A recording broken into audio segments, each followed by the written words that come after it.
સમસ્ત ક્ષત્રિય રાજપૂત સમાજ ઝઘડિયા તાલુકા દ્વારા આવેદનપત્ર પાઠવાયું।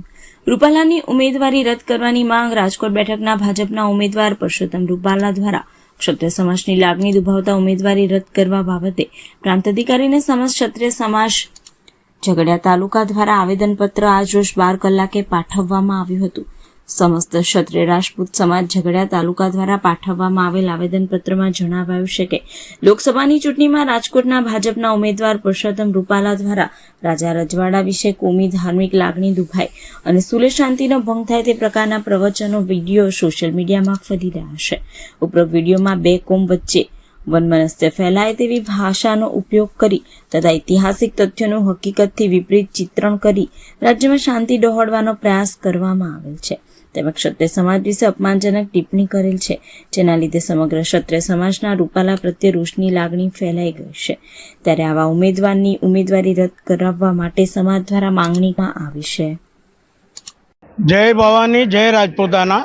છેલ્લા 15-20 દિવસથી ગુજરાતની અંદર જે રાજપૂત સમાજની અસ્મિતા સામે માન્ય શ્રી રૂપાલા દ્વારા જે પ્રશ્ન ઊભો થયો છે, એના અનુસંધાનમાં આજે ઝઘડિયા તાલુકામાં અમે પ્રાંત કચેરીમાં આવી સૌ ઝઘડિયા તાલુકાના રાજપૂત સમાજના આગેવાનો યુવાનો આવેદનપત્ર આપી જણાવીએ છીએ કે રૂપાલાજીની ટિકિટ રદ કરી અને રાજપૂત સમાજને ન્યાય મળે।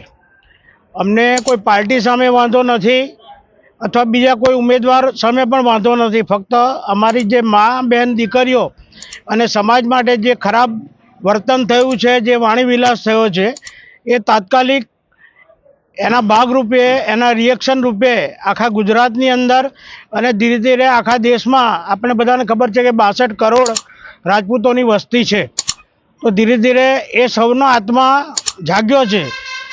અને અમે આજે ઝઘડિયા તાલુકાના ઘણા બધા ગામોની અંદર પણ ભાજપનો પ્રવેશ માટે મનાઈ ફરમાવી છે। આનો નિકાલ પહેલાં લાવો અને પછી પ્રવેશ થાય તો અમને એમાં કોઈ પણ પ્રકારનો વાંધો છે નથી। અસ્તુ।